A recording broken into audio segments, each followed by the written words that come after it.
É literalmente impossível ser uma mulher. Você é tão linda e tão inteligente. Me mata que você não se ache boa o suficiente. A gente tem que sempre ser extraordinária, mas de alguma forma a gente está sempre fazendo isso errado.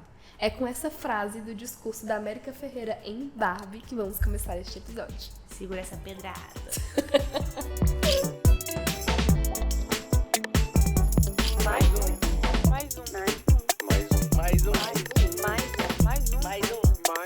Mais um o podcast. Refletindo, né? Coisas que refletimos sempre nós como mulheres, conscientes.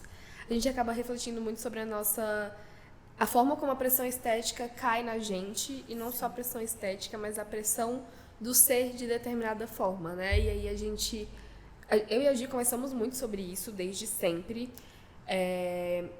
e muito também porque a gente, tem falado mais sobre isso, né? A própria mídia tem falado mais sobre isso, a gente tem escutado mais podcasts sobre isso, livros sobre isso, e o próprio filme da Barbie, que muita gente achou clichê até, né, o discurso, eu vi muita gente falando que caiu muito no óbvio, né, tipo, isso todo mundo já sabe.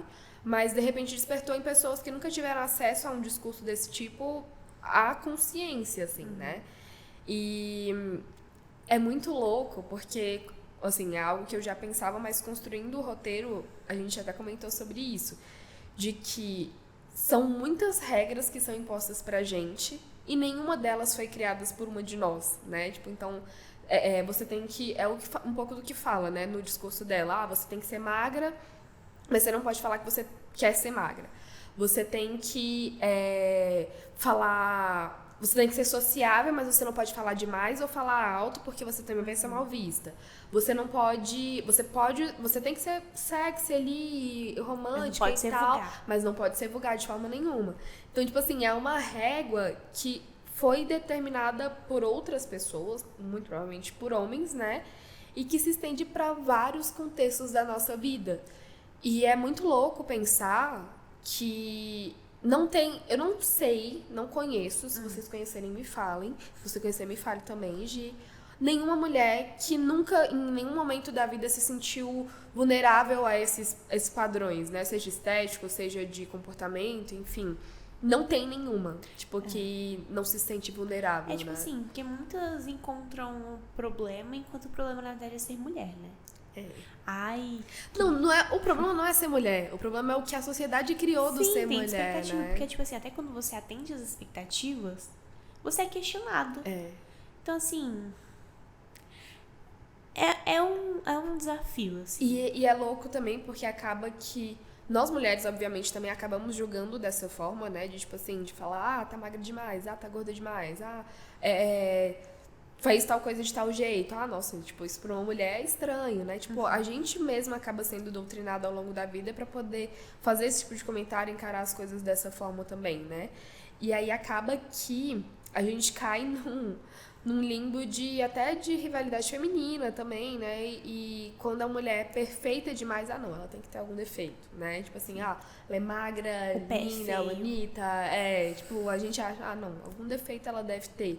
E a gente meio que fica torcendo pro fracasso também de outra mulher nesse agora sentido, uma pergunta, será que não, às vezes, a busca pelo defeito não é a busca pra, tipo assim, botar aquela pessoa num lugar mais tipo, humano? Você faz sentido? Porque, tipo assim, não é possível que essa pessoa seja tão perfeita assim. Tipo assim, a gente tem que ter alguma similaridade. Tipo, ela tem que ter um defeito como eu. Acho que é pra aproximar da gente, né? Eu acho que tem uma busca, assim, também. Porque eu acho que também tem isso da gente não querer se sentir só. E, a gente se sentir só numa parada ruim é difícil. E eu acho que entra muito numa questão também de identificação e de referência, assim, sabe? E tratando, né? Claro, sempre tenho consciência de que eu tenho um corpo padrão e tudo mais, mas a questão do meu cabelo sempre foi uma questão muito grande pra mim. Minha vida inteira eu sempre alisei. Isso que meu cabelo, é cacheado, não é crespo, né, e tal. E eu tenho condições de arcar com o que eu preciso pra poder lidar com ele, né? E aí acaba que ao longo da vida, por ser mais fácil, pela pressão ali, né? Eu acabei alisando meu cabelo a maior parte do tempo. E hoje em dia, obviamente, também tem heranças dessa época, né? Então, por exemplo, eu não me sinto uma pessoa séria se eu tô com o cabelo cacheado. se é uma reunião importante, se é um evento importante, alguma coisa assim. E não que seja um problema você alisar também, mas é você ter a consciência do porquê daquilo. Tipo, do que você associa o liso à seriedade. Exatamente. E o cacheado é, tipo assim, espontaneidade, afim. Sim, e comentários das pessoas também, tipo, nossa, você fica muito mais bonita de cabelo liso. Nossa, por que você deixa seu cabelo assim? E isso, tipo assim, a vida inteira. Então, coisas que você vai internalizando e você vai, tipo, aí você olha no espelho e, tipo, reproduz, né? Você acaba reproduzindo aquilo que você escutou a vida inteira. Eu até conversando com uma amiga esses dias, estava falando sobre isso, né? De referência, de você ver, por exemplo, pra mim sempre foi muito importante ver mulheres com cabelo cacheado ou com, assim, um estilo parecido com o meu em cargos de liderança, assim. E eu tô falando de uma representatividade que, tipo assim, ainda é um mínimo ali, né? Tipo, Sim. Quando a gente começa a passar pra coisa, pra um contexto de mulheres retintas, mulheres gordas, mulheres de um modo geral na liderança, acaba sendo, o buraco é bem mais embaixo, né? Mas tô trazendo minha perspectiva aqui. E aí acaba que, né, voltando pra essa questão que eu tava conversando com a minha amiga sobre isso de cabelo, que eu penso muito sobre na questão de ter filho. Eu quero ter filho um dia, né? E acaba que a gente se torna, ao mesmo tempo que a gente almeja referência, a gente se torna referência também quando a gente tem filho, né? E eu fico pensando sei lá, de ter uma menina e aí eu sei lá, com o cabelo alisando o cabelo, e aí ela virar pra mim e simplesmente não aceitar o cabelo dela porque ela vê a mãe dela de uma outra forma, né? E, tipo, acaba que a gente tá formando um pensamento ali e uma pessoa que vai perpetuar outros pensamentos. E aí, qual é o pensamento que você quer que essa pessoa perpetue, né? Acho que a gente nunca também tem noção do como as coisas que a gente vê e escuta em casa, elas afetam a gente a longo prazo. Então, claro. Sim, tem tanta coisa que a gente escuta na infância que bate de uma forma diferente ou então que condiciona a gente aquilo. Então, por exemplo, a minha mãe, ela sempre fala pra gente não falar na frente de crianças. Tipo assim, fulano é muito difícil. Nossa, fulano não consegue tirar nota boa. Fulano não consegue sei lá o quê. Porque a criança acaba levando aquilo como um fator determinante. Tipo assim, eu sou difícil, então pra que eu vou mudar? Esse é meu jeito? Ou então, eu sou isso. Todo mundo diz que eu sou isso. Então por que eu me proporia a ser algo além disso? Tipo, todo mundo já tá falando que eu sou isso. Já aceita, né? Então assim, principalmente quando a gente tava tratando de infância e muitas coisas a gente escuta nessa fase, por exemplo, do falar baixo. Tipo assim, provavelmente eu já escutei que eu falava alto, porque eu falo baixo pra caraca. Provavelmente quem tá escutando não tem essa perspectiva, porque eu aumento muito meu áudio, mas a gente tava até brincando assim no início do episódio. Eu vou editar os áudios, as ondas de áudio da Carol, tipo, pá, pá, pá, pá, as minhas. Tipo assim, uns negocinhos assim. Chega a dar muito trabalho. Foi atrás de uma fonoaudióloga. Mas, porque eu acho que eu escutei tanto, assim, durante uma fase da minha vida. Tipo assim, né? fulana é tão linda, tão fofinha, ela fala tão baixo. Ela fala tão manso. Ela fala de tal jeito X, Y, Z, que eu fico, tipo assim, a gente quer se assemelhar com o que as pessoas elogiam, né? É claro, e eu tava até escutando um podcast sempre, né? Sobre isso, era sobre família, da Óbvios. E aí a psicóloga que tava participando do episódio tava falando que justamente sobre isso que você falou, que você comentando na frente de uma criança determinada característica dela, ela vai acabar internalizando, porque é a única coisa que ela consegue controlar. E até trazendo um paralelo com o nosso último episódio, né? De quebra e conflito de expectativas. De que, sei lá, a Giovana não gosta de estudar, ou então, sei lá, a Giovana é ruim em matemática. E aí, tipo assim, a criança vai internalizar aquilo, ela vai, tipo assim, beleza, eu sou ruim em matemática, então eu vou tentar ser boa em outras coisas. Ou então já vai assumir aquilo, eu sou ruim em matemática, eu não vou nem tentar, como você falou, não vou nem tentar, não vou querer melhorar, enfim. E claro que tem algumas coisas que, né, enfim, não sei nem se é genética, mas que vem de algo mais profundo, mas esses comentários moldam muito a gente, né? Tipo, moldam no sentido de que a gente acaba internalizando o que os outros acham sobre a gente. Você já teve a experiência de... Gente, se vocês nunca fizeram isso, recomendo que façam agora. Não, brincadeira, tem muito escutar, depois você vai fazer isso. Você já teve a experiência de, tipo assim, tem algo que diziam muito que você era, quando você era criança, adolescente e tal. Aí, por exemplo, fulaninha é muito gorda. Por exemplo, fulana tá cheinha, fulana só o quê. Enfim, você escuta isso. Aí depois, tipo assim, quando você já adquiriu um grande afastamento, porque tudo precisa de perspectiva histórica. Sim. que é uma coisa, assim, que eu aprendi sobre a perspectiva histórica, que a gente precisa realmente adquirir um afastamento pra gente poder olhar para aquilo com uma certa isenção, assim, né? Porque quando a gente tá próximo, a gente ainda tem muita opinião pessoal em cima daquilo. Mas aí, por exemplo, a pessoa escutava isso. E aí você volta a rever uma foto sua daquela fase, aí você olha e fala assim, gente, eu não era nada disso. Sim. Por que me falavam isso? Ou por que eu achava isso? Ou até vendo...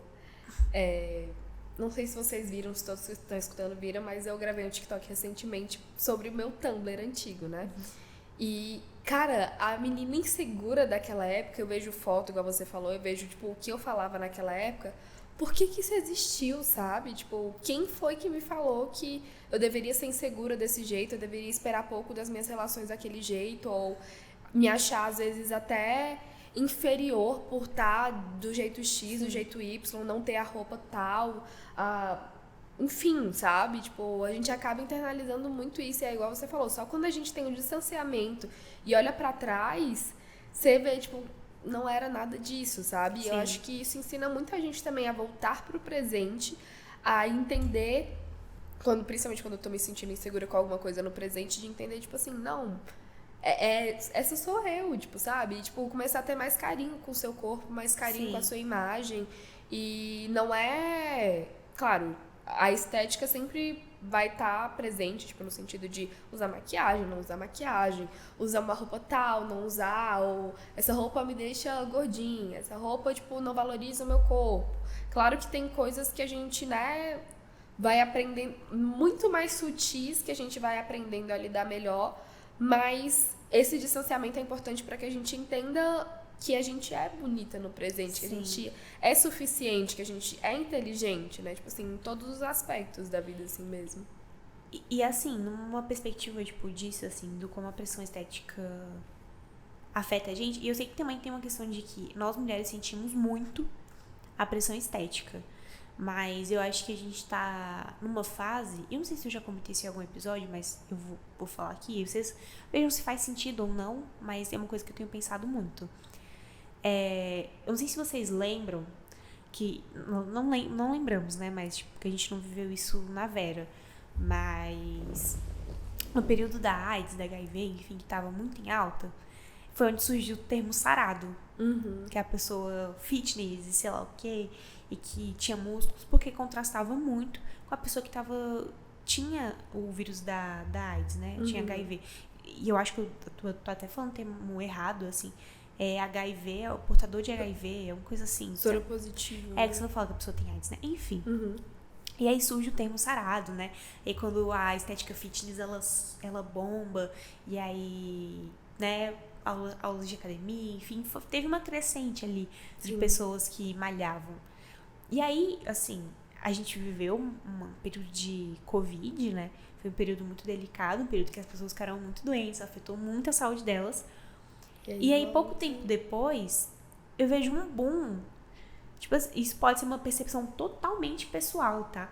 Mas eu, Giovana, reparo um boom, pode ser de uma total perspectiva pessoal, mas eu reparo um boom de pessoas frequentando a academia, fazendo assuntos sobre a academia, que não era um assunto que era falado antes, beleza? Antes, exato, né? beleza, que pode ter uma perspectiva de saúde mental, mas eu acho que a gente já ultrapassou já, tipo assim, a gente já está falando de pressão estética mesmo, já se tornou uma pressão estética que tá afetando a gente no nível que é pela imagem, no sentido de, gente, tá faltando Ozempic pra quem precisa.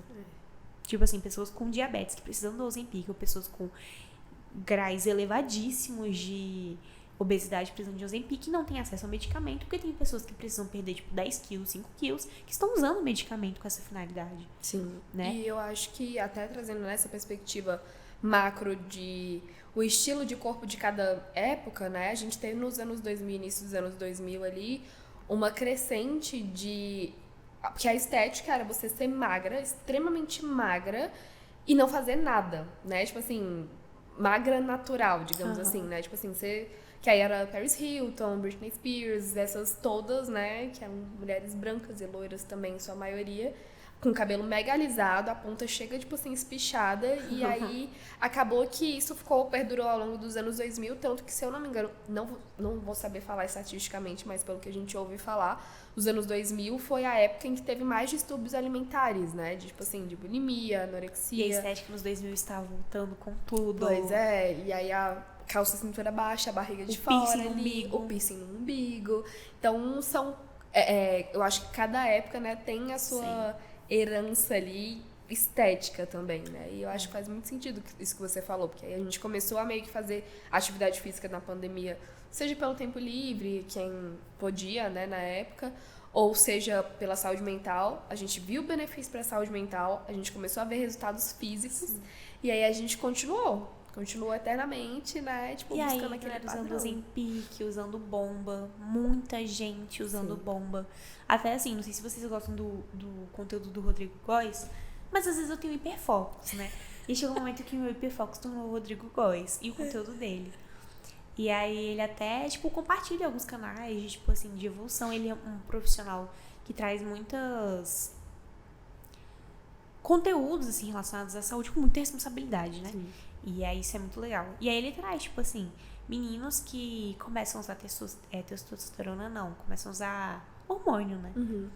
E até eles colocam isso, tipo, no arroba deles, é tipo assim, fulaninho on T, que é tipo assim, que é trembolona, né? Caramba. Então, tipo assim, na bio eles já falam. Estão no perfil deles, tipo assim, fulaninho on T, que é tipo assim, fulaninho que usa PIP, né? Não sei nem se pode ficar falando desse nome aqui, não sei se é, sei lá, enfim. Então, assim, tem uma pressão que cai sobre todos nós. Então, tipo, mulheres numa magreza extrema, nos homens um corpo extremamente definido, e que se espera isso dos homens também, por mais que não seja dito tão abertamente o quão isso na verdade vem do lugar da pressão, mas existe. Sim. Né? E aí a que ponto a gente também se coloca no risco da nossa saúde, sabe? Porque, gente, tipo, Ozempic, se usado a longo prazo, pode dar câncer de tireoide. E qualquer tratamento hormonal, né? E trembolona, você pode ter mudanças de humor que não tem volta. Irreversíveis. Você pode, tipo, adquirir uma agressividade comportamental que não tem volta. Ou seja, sua vida social ela não vai ser a mesma. Então, se essa estética vale a pena, a sua saúde social, assim... Era exatamente isso que eu ia falar, tipo...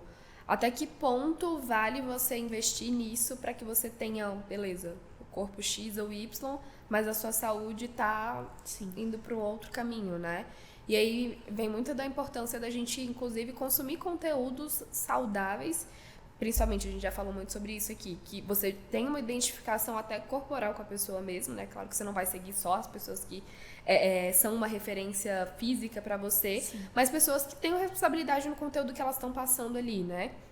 E até um tempo atrás, não sei como é que tá essa questão hoje, mas veio a questão do chip da beleza, né? Que também é um tratamento hormonal, é personalizado, pelo que eu sei, né? Tipo assim, você ir no médico, fala o que você quer. Ah, eu quero ter mais disposição, eu quero ter um abdômen trincado, porque tem coisas que vão da nossa capacidade fisiológica mesmo, e mesmo que você malhe muito, você não vai ter, do seu biotipo, enfim, N questões. E aí o chip da beleza, a promessa é justamente que você consiga alcançar algo para além da sua capacidade física, né?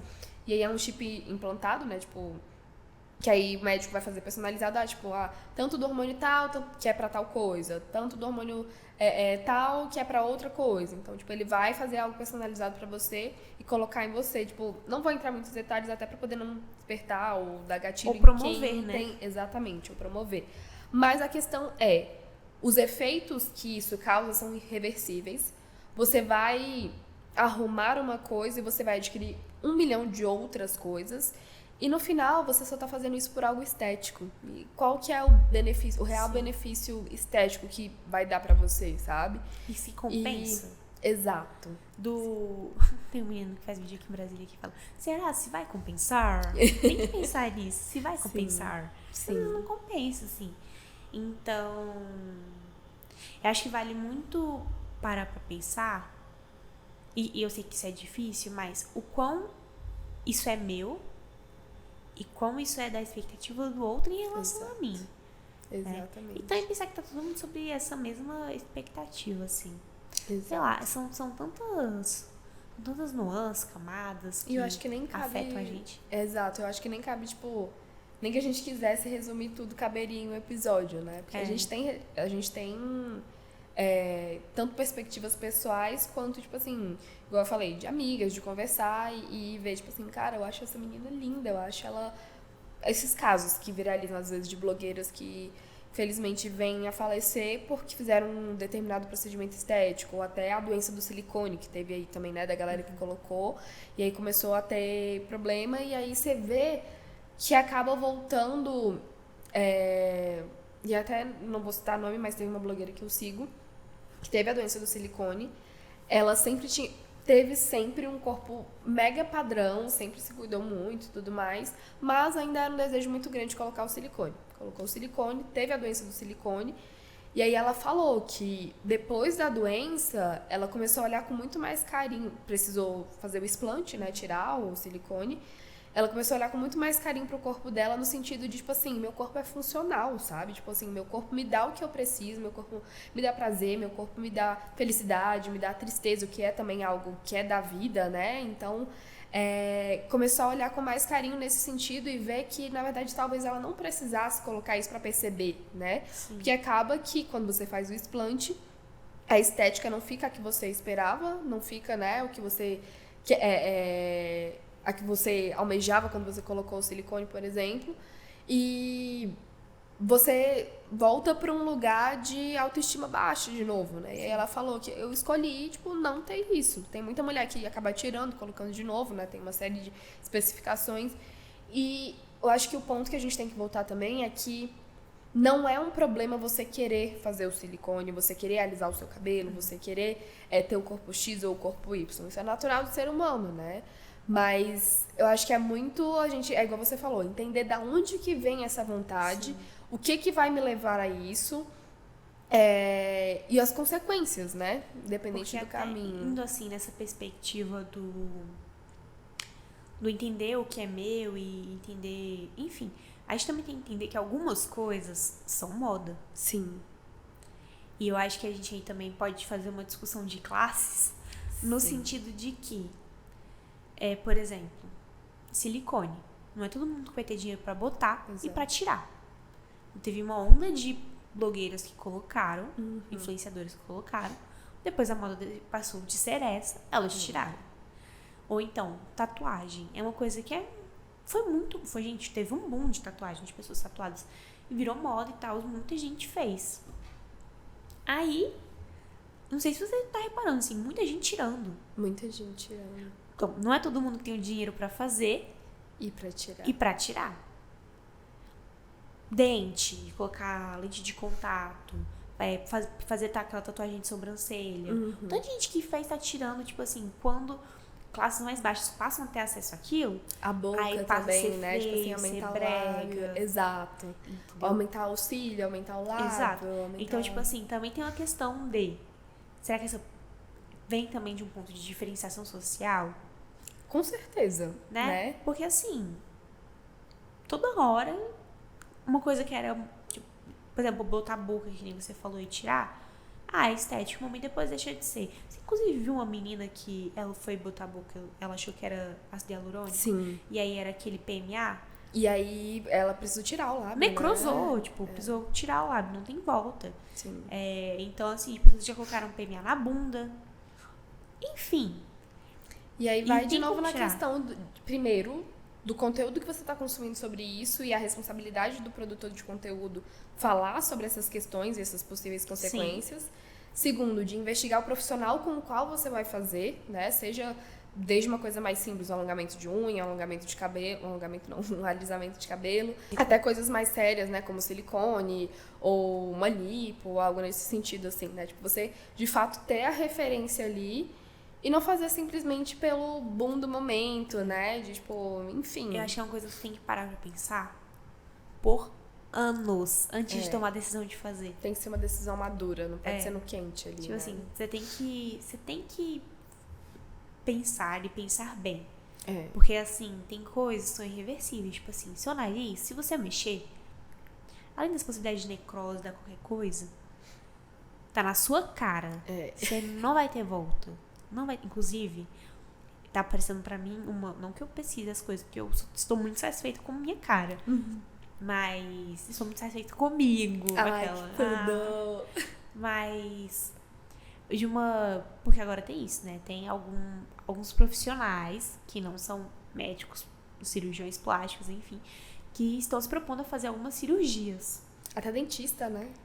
Não ia falar, como você falou. E aí se propondo a fazer rinoplastia em consultório. O que aparece, depois eu te mostro, o que aparece de rino mal feita dessa pessoa em específico, que tipo assim, o nariz da pessoa fica assim, a aba nasal fica visível de frente. Meu irmão, que falta. E tipo assim, a pessoa ela vai fazer aquilo porque às vezes é o sonho dela, que foi imposto na cabeça dela que ela precisava ter um nariz XYZ. E muitos antes depois, eu fico, cara, o antes estava belíssimo. Muito melhor. Muito melhor. Tipo assim, porque a pessoa foi fazer isso, né? Mas enfim, por conta de pressão, por conta do, né, que ficam aí falando pra gente toda hora o que a gente tem que fazer. Exato. Que nem sobrancelha. Teve época que a sobrancelha fininha era moda. Era moda. Agora é grossa. Agora sei lá o que. Se voltar a ser fina, o problema vai voltar, não vou fazer mesmo. Mas voltou. E é muito o que tem a ver com o seu corpo também, né? Tipo assim, tem coisas que super faz sentido pra determinado biotipo, pra determinado estilo de rosto, e pra outros não fazem também, né? Então, acho que é muito isso. E, mais importante pra gente até finalizar, que a gente já tá falando pra caramba aqui, eu acho que a gente não depositar a responsabilidade da nossa autoestima no outro. Tipo assim, eu só vou ser bonita se meu namorado me achar belíssima, ficar falando isso de 5 minutos. Eu só vou ser bonita se eu passar na rua e todo mundo ficar olhando pra mim. E claro que isso dá uma maciada no ego, tipo assim, a pessoa olhar pra você, independente de você ser comprometida ou não, né? A pessoa olhar pra você, tipo, nossa, fulana é bonita, não sei o que. Isso dá, obviamente, uma maciada no ego. Mas é a gente não depositar 100% da nossa autoestima no que o outro pensa da gente, né? E é igual você falou, tipo, você chegar e falar, tipo, olhar no espelho e falar, eu estou satisfeita comigo, tipo, eu não preciso fazer nada, sabe? E se for pensar em fazer, seguir esses passos que a gente falou, né? Com responsabilidade. Sem tirar o medicamento dos diabéticos. Exato. Vamos. É isso, então, vamos para aquele momento do episódio em que a gente faz as nossas indicações.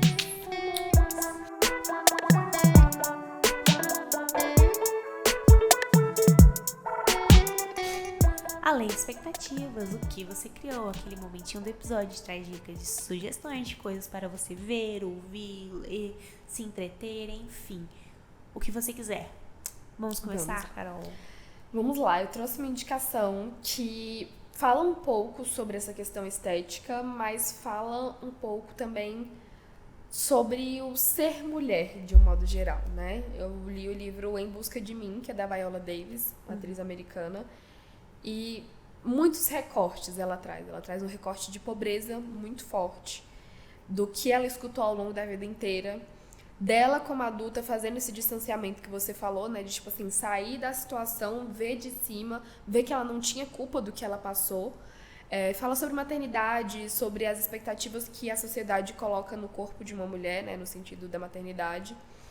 Fala sobre a questão estética mesmo, né? Tipo, e até ela é uma mulher preta, retinta, e até de como isso foi visto no início da carreira dela, né? Dela ter sempre aquele clichê, dela ter sempre determinados papéis, né? Tipo, papéis X ou Y que eram para a mulher preta, né? Sim. E tal.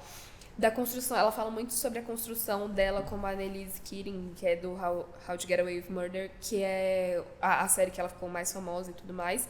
E que é uma mulher extremamente poderosa e, né, destemida, uma mulher que trai o marido, tô dando spoiler, mas enfim.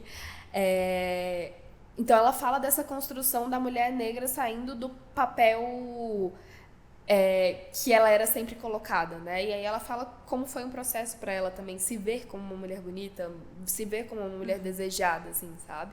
Então é muito bom para você ter uma perspectiva mais profunda de como que a mulher é construída na nossa sociedade, sim, sabe? É muito bom, muito chique. Bom. Vamos lá, então a minha dica, eu achei chique esse livro, Carol, se você tiver, depois me empresta. Empresto. Tudo. Mas a minha dica vai ser uma série da Netflix. É uma série... Não vou dizer que a série é bobinha e tal, porque não é. É e não é, porque traz essa vivência adolescente. Mas chama Tudo Pra Ontem, da Netflix. Que é uma menina que lida com um transtorno de anorexia, né?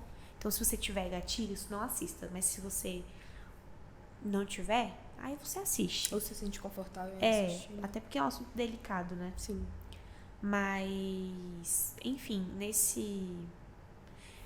nessa série, ela se reabilita e ela tenta voltar a viver uma vida normal. E aí ela se sente forçada, tipo, pelos amigos a se sentir bem, pra, tipo assim, demonstrar pra todo mundo que ela tá bem, porque todo mundo espera que ela esteja bem. E na verdade ela não tá, né? Ela, tipo, é um trauma, né? Sim. É uma coisa que te marca, assim. Então, enfim, traz um pouco dessa jornada dela, de coisas que ela deixou de viver quando estava internada para tratar a anorexia. Traz um pouco dessa expectativa que ela tinha, um pouco se alinhando do episódio anterior, né? Um pouco dessa expectativa que ela tinha em relação a como os amigos iam se comportar, porque os amigos começam a proteger ela de algumas informações que achavam que ela não precisava lidar, só que isso só vai afastando ela do meio, e aí ela tem que ainda lidar com uma pressão estética, com uma pressão ainda de descoberta sexual, enfim.